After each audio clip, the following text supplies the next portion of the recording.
and maybe imagine yourself, you know, in the various roles that you have within your organization. And you may not be doing the job right now, you may not be recruiting, you may not be marketing, these types of things, but you may get asked those questions. And it's okay to say, well, I'm not currently taking care of those things in my role, but this is how we do it, and this is how I would do it. We would build a program with those types of things. So you want to be really comfortable in all competency areas in economic development, because we're looking for the depth and the breadth of the full. You know, of it is, you know, it's a generalist designation. So, you know, you need to kind of keep that in mind, even though you may have never done it, maybe you've never marketed it, but you need to know how, and be able to explain that to somebody. This is how I would do it. And so we know that you have the knowledge base. If we plunk you out of Louisiana and put you in downtown Denver, how are you gonna be? I thought there was a little bit too much discussion regarding confidentiality. Okay. That's why I asked the question if your organization had a problem, and you know, it does have to be top of mind with your particular role, but I think you may have wasted some good quality time discussing it so much when you could have gone on to some other potential topics. I always ask that question, you know, about the gap financing. and so it's important that you really listen to the question, because I said you've exhausted all the formal programs at the state level, local level. So the answer I was looking for is, how creative are you as an economic developer? And can you think out of the box a little bit? And you know, probably the answer to that is I would get a group of potential local investors and see if there's an opportunity there to fill that gap.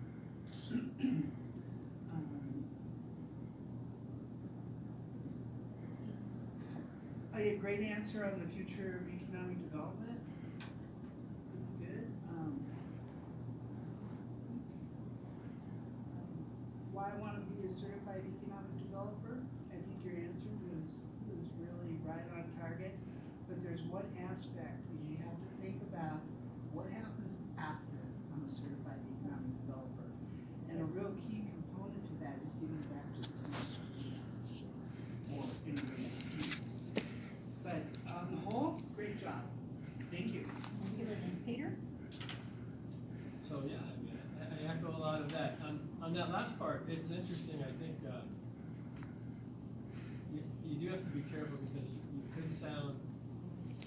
I mean, obviously, we're in it for ourselves, but we're in it for ourselves plus our community. And you did get to that. You know, you said you were in it for yourself, but then and as you spoke, you said how that will help you be perceived as a professional and prepare yourself. So it's good. But, my general comment would be one of caution about the length of your answer, because it was interesting. Sometimes you were answering follow-up questions that I would have had from your first comment, which is good. I mean, at least you're doing that. And other times you missed the question a little bit. That happened. I don't know, I think like 3 different times that I noticed where we asked a question and you answered around it, but you didn't answer the question itself directly. Now that you did say other things that were relevant and that showed an understanding of your area and of your profession. So it was good. It's not it was wasted time. It's just that it wasn't directly at the question. So I would be cautious about that, because you don't know if your answer is too long. You don't know if you're starting to drift. And sometimes we might interrupt, but sometimes we'll just sit here and let you go. And the horror story is a guy from my community who did not pass an oral exam and smart guy and knows a lot. He did pass it actually last week, but the first time did not, because he spoke so much. His answers were very lengthy, and so he ended up drifting, right? And I guess the graders didn't interrupt him or stop him and let him do that. And then you know, that can cause some problems for you. So it's just a cautionary note in the way you answer the question. But otherwise, yeah, I mean, good eye contact. You seem comfortable. You might have been nervous, but you were comfortable with us, and you know, you looked at all of us, and you engaged us all, and you were engaging with your answers. I think that's really important. You know, it's just came across as a real professional who's you know, doing good work and trying to get ahead. And I mean, you seem pretty prepared, so good job. Thank you, Peter. Chandra? Sometimes you're gonna have people on your book. You can't teach all dogs, Retiring and going away. Tomorrow. Yeah. Let me take a different approach a little bit, all right? First of all, I did want to note that you were very articulate. There was no uhs or hesitations or anything. That was really great. And that's a gift. Not everybody can do that. But you'll notice that we looked at your resume to ask questions. So we've done this before, and people put things on their resume, we ask them a question, and they can't answer it. So if you've done it, you've done it. Be prepared to answer a question about it, okay? Because that's the only thing we have to go on. We don't know you or your background or anything else, just what's here. So that's what we're gonna ask. A couple of things. I didn't feel in a lot of the questions that you were specific enough. Particularly I asked about like incentives. And you talked about an incentive and all around it, but you never told me what the incentive was. And I asked you specifically about local incentives, and you only talked about one incentive, but you didn't tell me what it was, and you didn't talk about any of the others. If you're in BR&E, you got a whole list of incentives that you're out there talking to businesses about. I wanted you to tell me what they were, because then I was gonna ask a question about those incentives. So I didn't get a lot of specifics, and several of your answers were, well, we went, and I wrote some of these down. I go out and I meet with people about things they need to grow. That was one of the things you said, but you didn't tell me what that was. So what is it that you find out when you're talking to these businesses that they need to grow? So say, for example, you talk about workforce or, you know, funding or whatever it may be. We're gonna want you to go into some detail on it, okay? We're gonna drill down. This is not a general series of questions we're gonna ask. We're gonna ask real specific questions about what you put down in your resume. So I wasn't getting enough specifics there. You mentioned one thing early on. You said, I really can't answer some things because I've only been 3 years into this. 3 years is a long time in this business. If you had said 3 months, that might have been one thing. 3 years, you need to be clicking. So that was not something that I really wanted to hear. So if you're 3 years into this job, you need to know it. And you need to be able to answer any questions about it. You said several times, that's a good question. Don't say that to me. I don't want to hear somebody say that's a good question. You just answer. Oh, she was.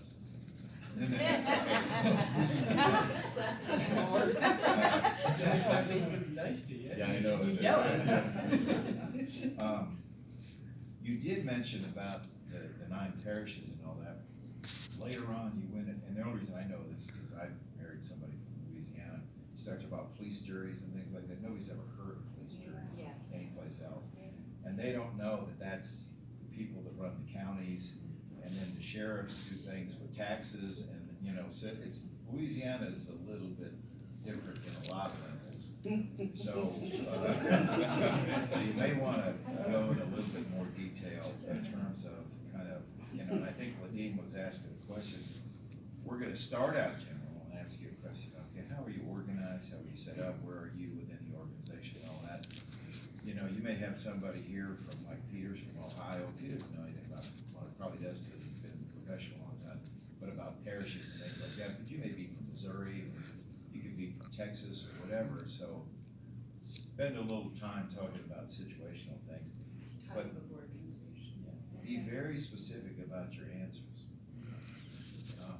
When I took the oral, I knew I was probably gonna do okay, because I was talking about incentives, and then one of the panelists said, when you get back to your office, would you send me some of that information?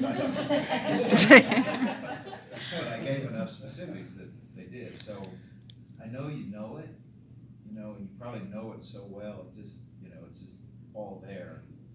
Give some specifics. I mean, if you have a program that you can offer, tell me about that program. And one of the best ways to answer several of these questions is to give an example. We could have said, what was a project that you worked on? Maybe you couldn't tell us the name, or you could tell us the name. But what did you do? How did you do it? What was the problem? How did you solve it? And that's what we want to know. And as Ladine said, this whole thing about we could drop you out of an airplane anywhere in the country and you could go to work tomorrow, right? So you're supposed to be a generalist with this thing. This affects you and me. Your unemployment rate is meaningless, all right? That's a political calculation. The workforce participation rate is the critical issue. Workforce participation rate is the number of people that are aged 16 years of age and older in your community. So that's the potential workforce that you have versus how many jobs you have available, right? Okay, so your workforce participation rate, for example, in Mississippi, we have very low unemployment rate. We have the second highest or second lowest workforce participation rate in the country. So that means we have more people not working than almost any other state. And if workforce is the big issue that you identified as the problem, how are you connecting with employers in terms of providing workforce?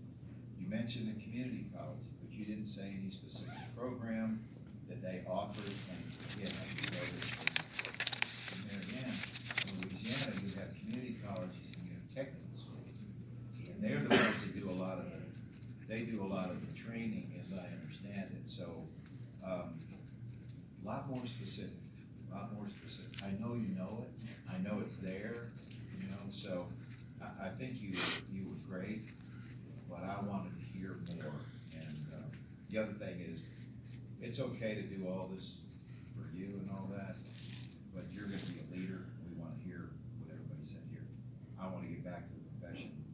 I want to stand as a role model for others that follow me because of what I've been able to do in my career. Okay. Questions from you all? Pat? Maybe just more of a minor thing, but should you be on a first name basis with the graders unless otherwise noted by them? Probably not. What do you think? I think it depends on how they introduce themselves. You want it to be a comfortable environment for the candidate as well as the graders, but be a professional. So when you go in for a job interview, or you use a first name base, they're just common sense. There was somebody right here. Good enough? What format are you looking for in the resume?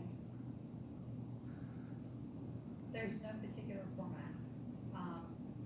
Jay's got us saying that, if you've done it, do it, put it down there. Name bragging. Name bragging?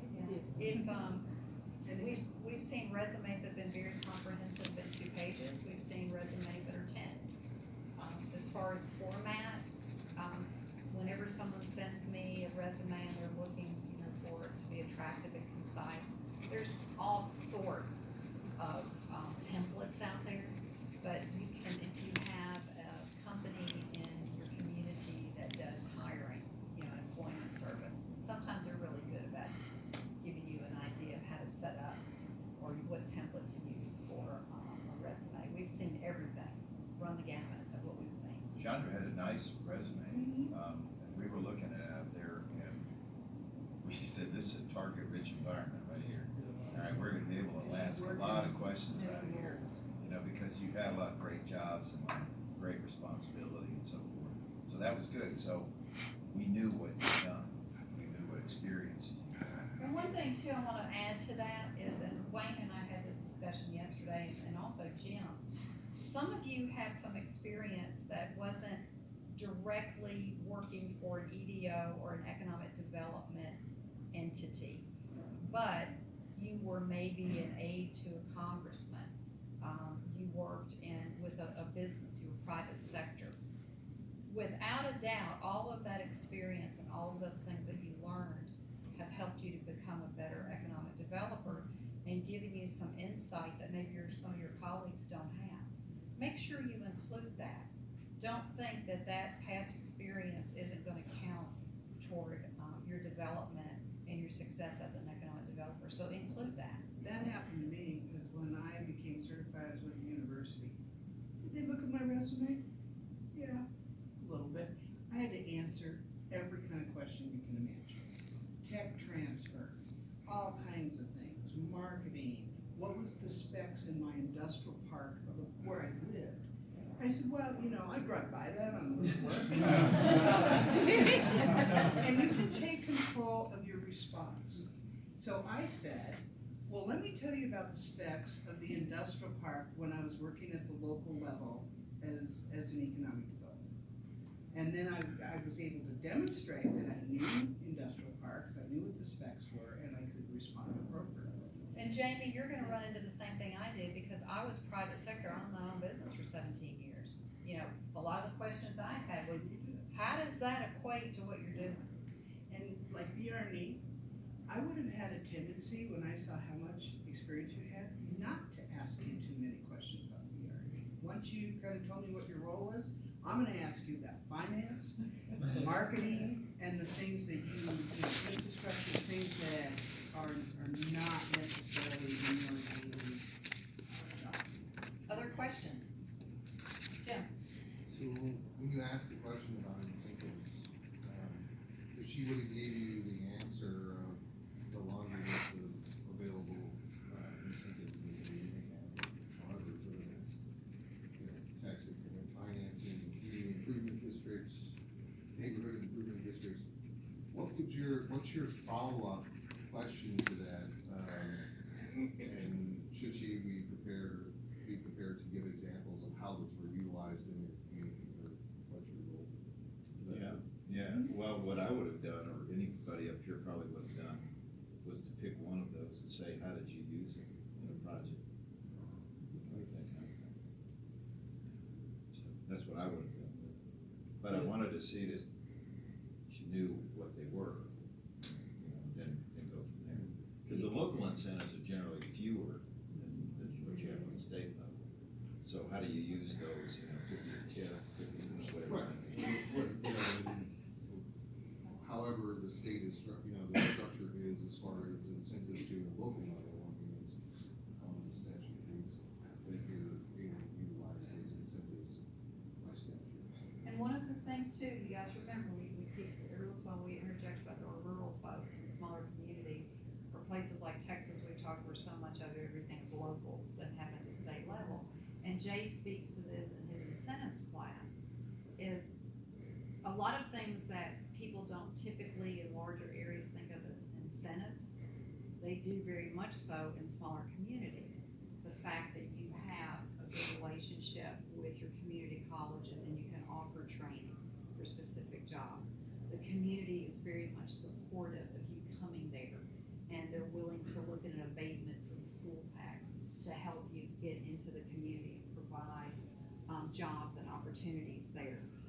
You have a good infrastructure system that will support their efforts. Remember, you're in 20 miles proximity to a major airport. You've got 3 ports that are within a 50-mile radius of you. Don't think about being small and that you don't have something to offer, because a lot of times you do. Yeah, I would just add to that, when you're talking about incentives, and especially if you're, a grader asks you something to the effect where you've exhausted a lot of those things, remember that for us as a business, an incentive is anything that's going to add value to the bottom line, or to us being able to move on our timeline or so forth. So even if it's particularly if you are in workforce and you're dealing with any workforce issue, and if the building is, the business is trying to build something, maybe just your offer of being able to host a place where they can have career fairs, orientations, all those things until a building is up, is a value. That's an incentive.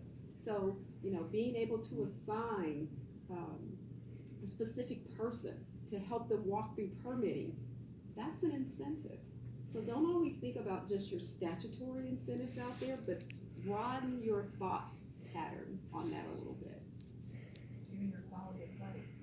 Michael?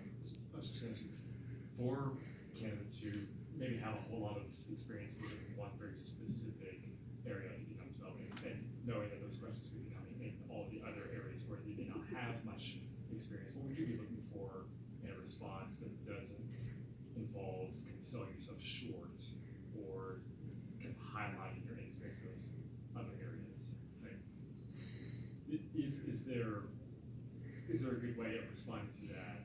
That basically, look, even though that's not my area of specialty, that's not my day-to-day function, I still understand it, and not necessarily highlight the fact that, well, that's not really part of what I do.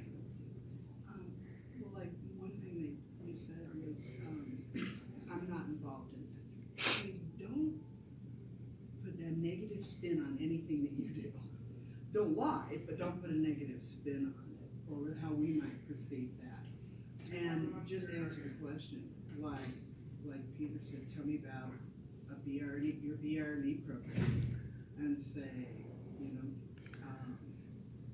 in my current work, I'm not doing it, but this is how I put a BRE program together. And boom, the phases, the components, the strategies, or you're not working with entrepreneurs. What do entrepreneurs need? And as long as you're demonstrating your knowledge base, and if you don't have experience in some of these areas, I would suggest that you shadow someone, or, you know, be on the invitation team one day, so you can say, you know, so you have experienced that for the first day. But go talk to somebody that's packaging deals and recruitment. You know, what are their strategies for, you know, connecting with businesses with recruitment? I got a question about sitting on an airplane, and there was a person next to me.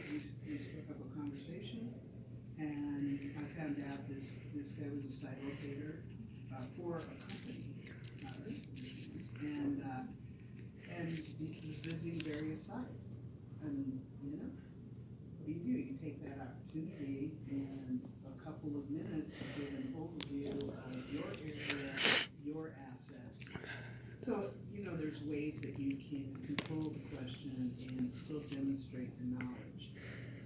Yeah. Does that happen with me and my examiners? They knew from my resume that, okay, there's some things that I have not done. So they just asked, how would you? How would you set this up? How would you know? So they may do that. And so then you're just answering, you know. They want you to succeed. Yeah. You know, I work with the private sector, and they have a natural abhorrence of government. They don't want to deal with the government. All right, for a variety of different reasons. So one of the things as economic developers we have to take off the table, it's not taxes, it's not regulations, it's risk. Yeah. Investing, Dorit and her company invests in your community. It's a multi-million-dollar decision.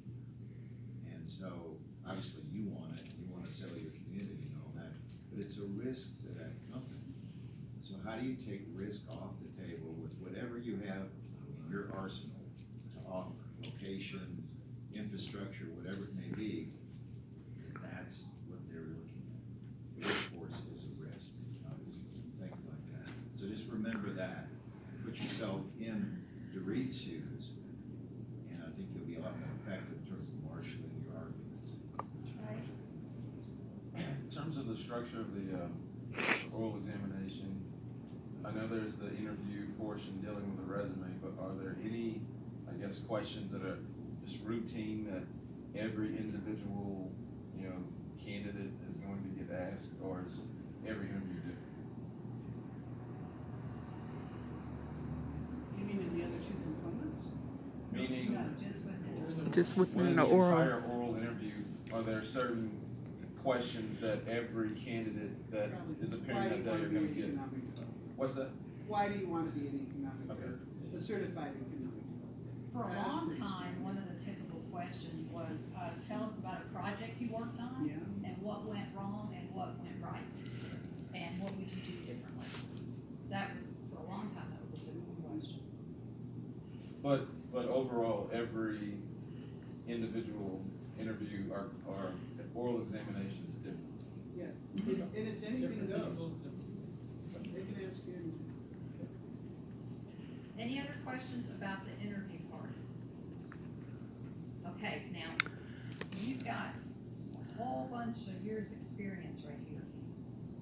And we'd like to take this time to open up the floor for questions. You can ask them anything. Mandy? Jay, what's Mississippi's labor force participation rate? I wanna see if it's better than ours always. It's 51%. Ours is 56. Seriously, serious question though, is that the same labor force participation rate and workforce participation rate, the same thing? Okay. That's a good. I didn't have the right answer for that, I'm glad I didn't answer it. Is that right? Yeah. I thought it was 49. Would you have known ours? That's Louisiana. No, would you have known? Oh, would you have known it might be Louisiana? different for If the she'd have- region. She'd have said, Oh, then I might have had it right. alright, would you have, No, not necessarily. said, no, I'll take that chance. Yeah, right. Although